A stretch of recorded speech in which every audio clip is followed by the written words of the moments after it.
Hey guys, today I'm dishing out 5 quick tips on mixing. Let's fire it up. Tip 1, mixing begins from when you're building the beat. Now, if you're not the one who built the beat that you're mixing or the music that you're mixing, then this doesn't pertain to you. But if you build beats and then you gotta mix them for whatever purpose, your mixing starts from when you're building the beat. And what that means is the sounds that you choose as far as your kick and your bass and how you work with them to mesh them together so they are not conflicting against each other. They're not fighting for frequency space. Make sure that they complement each other and they're not fighting each other. Also, when you're stacking sounds, make sure that you are stacking in a way where you're not just choosing 3 different sounds that's very strong in the mid-range and you're not bringing any other sounds in that's strong in the low range or in the high range.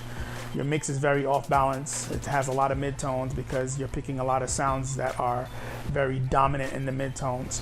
So when you're picking your different sounds to layer out a melody line, make sure you pick something that's stronger in the high, then something that's stronger in the mids, and something that's stronger in the lows. And if it's not like that, then you shape the sound like that. But be mindful of how you're stacking your sounds and how you're balancing all the frequency ranges in your whole entire mix by this type of sounds that you are choosing. Tip number 2, use frequency analyzers. It helps when you're EQing or if you're doing a multi-band compression.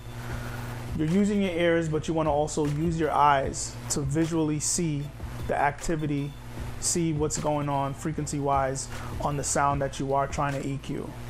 So definitely use those analyzers to see what's going on visually in the whole frequency spectrum. Tip number 3, learn and understand how to use the tools that you are using to do the mix, like your compressors, gates, limiters, EQs, and things of that nature. Because not all EQs are the same. Some are harsher than others. So understand in which situation one would be good to use over the other. Because sometimes you need to shape a sound, and sometimes you just need to enhance a sound. So make sure you understand what your tools are doing and what they're capable of, what are their strong points and weak points, and that'll help you to mix better because you'll know what tool is better for vocals and then what tool is better for something more aggressive like drums. Tip number 4, stereo and mono. What needs to be stereo needs to be stereo, and what needs to be mono needs to be mono. And you have to make sure that you maintain that through the whole process, from the conception of the beat to the mixing of the beat and to the mastering of the beat. You want to make sure that what's supposed to be mono is mono and remains mono through the whole process. And that'll definitely help when you get to the end and when you get to the point when you start widening the stereo field to now hear the interpretation of what the stereo field is supposed to sound like. The 5th tip is a simple one. You cannot polish a turd. What that means is if it's bad, you're not going to mix it and make it sound better. Remember, when you are mixing, you're going to enhance and you're going to make the sound even more pronounced.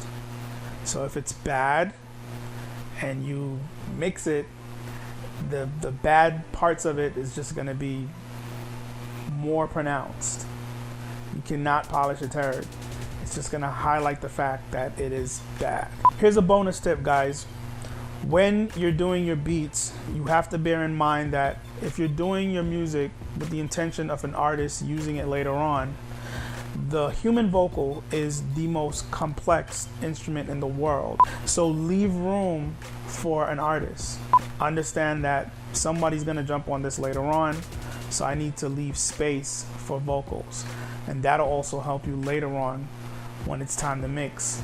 Because if you have a lot of sound and then you add a lot of vocals, it's gonna be a lot of work and a lot of compromising to make that mix now work.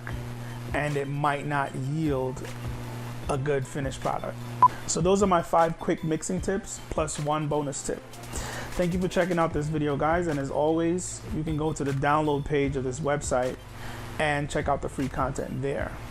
So you will see me in the next video.